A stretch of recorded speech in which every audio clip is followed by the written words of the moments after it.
Good morning, welcome back to Featherwood Farm. I wanted to do a quick walkthrough and kind of highlight some of the things in the gardens that are in bloom and like peak right now, just so that by the time I get to the next monthly tour we don't miss them. So first of all, we're in the fire pit garden and the Carl Forester featherweed grasses are just doing their thing, putting on their show, looking wonderful. The firefly sunshine yarrows are all fully bloomed out, and it's this really soft, uniform yellow throughout the whole plant that is adding just what I want to this bed. Those were recently added, along with these sunstruck Heliopsis, which are variegated. The Cheyenne Spirit Hydrangeas are starting to bloom. These bloom in an array of colors, yellows, oranges, reds. Right here we have mostly oranges, some yellow. The cherry pops monardas are starting to bloom as well, and they're just my favorite. Every year they have succumbed to powdery mildew, so I thought this would be the year that I yanked them out. I cannot find a proper replacement for that color and for their height. Most of what I'm seeing with good powdery mildew resistance are either not the right color or much, much shorter. But this year, interestingly, I have not seen any powdery mildew on them. In front of the fountain here, the Banana Cream 2 daisies are opening up. And banana cream is definitely an accurate description for this color. The Invincible Ruby Hydrangeas that we just put in over here have their blooms. And this color is just totally lovely. So you can see here how it starts off. Here's in progress of opening. Fully opened and then fading. All the stages right on that little shrub. These Junior Walker Nepidas that I shared in the tour, I feel have gotten even bigger. They're just looking great. The hydrangeas are all starting to do their thing. So this is Limetta, and the flower bracts are just so tiny and delicate looking. This is the first year for me that this one's really been able to put on a show, which is quite nice. And you can actually see here, it's kind of two plants that were in one container, and they've gone ahead and split from one another. So I need to kind of corral them together a little bit, or maybe take that one out and put it somewhere else. The deer did come through here, and for the first time ever, surprisingly, ate a bunch of the hostas, nibbled on some of the hydrangeas, some of the Japanese maples, just little test nibbles of everything. Nothing completely destroyed. Here's a bobo hydrangea, which is just starting to get the flower bract. These astilbe, which I don't have the name of, or might be able to locate, have this beautiful raspberry color. They're looking quite nice. They're covered in morning dew. Really beautiful. But of course, the Haas Halo are the real stunners.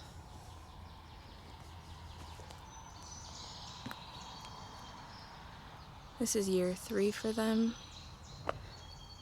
And I'm almost wondering if I should share a photo of what they looked like when I first put them in. I'll see if I can find one.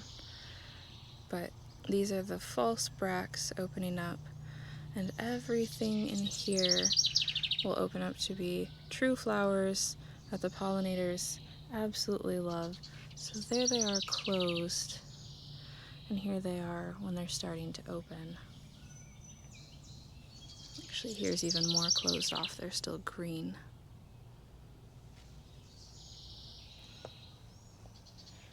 We're out early enough that it's still cool and the sun's not quite up, and so the pollinators are still asleep. The Hydrangeas have kind of gone over with their true color and they're starting to fade out. And at this stage, you could still cut them and use them in arrangements or for drying. I feel like you don't see Hydrangeas enough. They're quite beautiful. This is one of my poor hydrangeas that got nipped by the deer a little bit, so we did lose some flowers, unfortunately. This is a smaller firelight. I always want to say tidbit, but I think it's the other one. I will post the name. But just starting to bloom, and those will turn really pretty deep pink burgundy color. Powwow white echinaceas.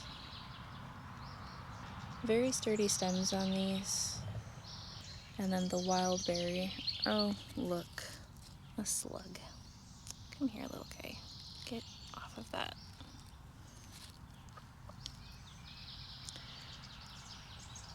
I actually don't have much of a slug problem because of the ducks.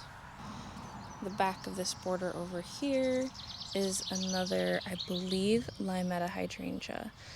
I have a couple in here that I got on clearance and did not have tags, but this is what the blooms do look like. They look a lot like the Limetta, so that's what I'm going with.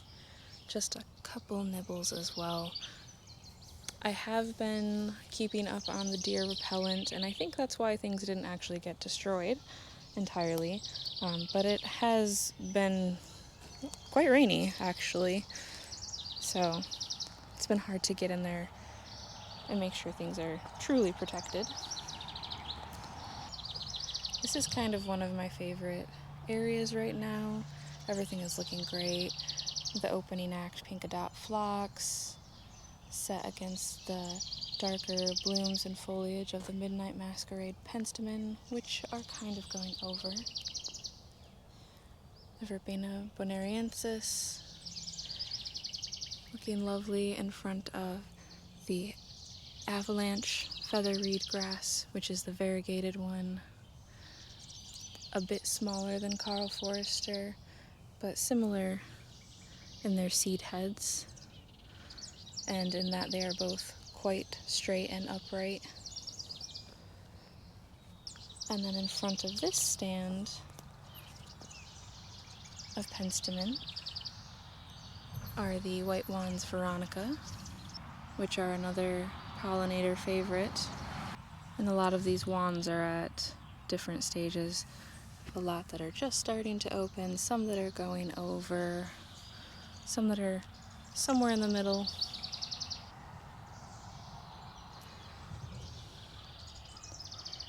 And this is the Six Hills Giant Nepeta. And this Nepeta really needs to be cut back. I think it's ready for that. I'll cut it down probably to about 6 inches. You can see in the center of this plant there is already a bunch of new growth. Behind that, a yarrow is just starting to bloom. That is one of the seed yarrows, Cerise Queen. The Firelight Hydrangea, this is the full-size one. Another victim to the deer. And if we come up to the Farmstand garden, which is a bit neglected, we've got a creeping thyme in flower that has just been abuzz. A few of those. I need to come and pull out this old daffodil foliage. This is Moonbeam Coreopsis, which I just absolutely love. Coreopsis don't tend to do all that well in my soil, but this bed was fairly heavily amended So I was hoping that these would work, and they look amazing this year. They're also in general not necessarily a very long-lived perennial. This is a stachys plant, which is toppled, and I'm not sure why. Could be the soil's a bit too rich for it. It might be something that prefers a leaner soil, or maybe it just blew over in the wind and had nothing to support it. I believe this is Gatsby Girl, maybe Gatsby Gale. I'll have to double check. Oak leaf hydrangea that has put on an impressive amount of growth since putting it in here last year. You can see the size of these panicles, quite large already. I don't recall the variety of this one offhand. I almost want to say maybe it's the Whisper Pink, because these are more of a soft pink color than a purple. But this also is about ready to be cut back. Milkweeds that are not quite supposed to be here, that I will relocate later, are blooming. The Heliopsis Burning Heart are all opened up a bunch more than before when I shared. And they're just such a beautiful contrast from the flower to the foliage. Some of the flowers have a much more red center than others. Some have these double layered petals, and some are just single. Really interesting, but I started those from seed a few years ago. They do reseed fairly heavily. This whole patch kind of came from, probably 7 or 10 plants. Mellow yellow echinacea. Not sure that it's quite picking up, but it's kind of a almost pale cantaloupe-y buttery yellow mix there. I do need to come through here and pull some weeds, but these white ones, Veronica, that I put in a couple months ago, are starting to get some blooms on them. The spireas are still going strong, actually. Another verbena. These rose marvel salvia are about spent. And these cantaloupe supreme, I believe they are, echinaceas, are coming into bloom. This is a color that I really want to mix throughout this bed, kind of that peachy cantaloupe-y color, soft orange. It's not the easiest to find in things, but these echinaceas are one of my favorite ways to add it. And of course the daisy show, and that beautiful drift there.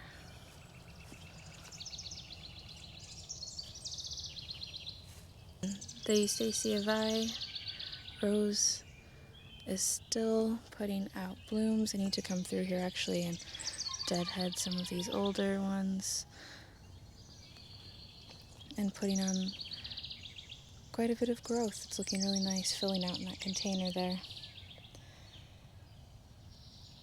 And the purple star and white swan echinaceas are just starting in here, so it looks like those are going to be a mix, and these are going to be another purple star.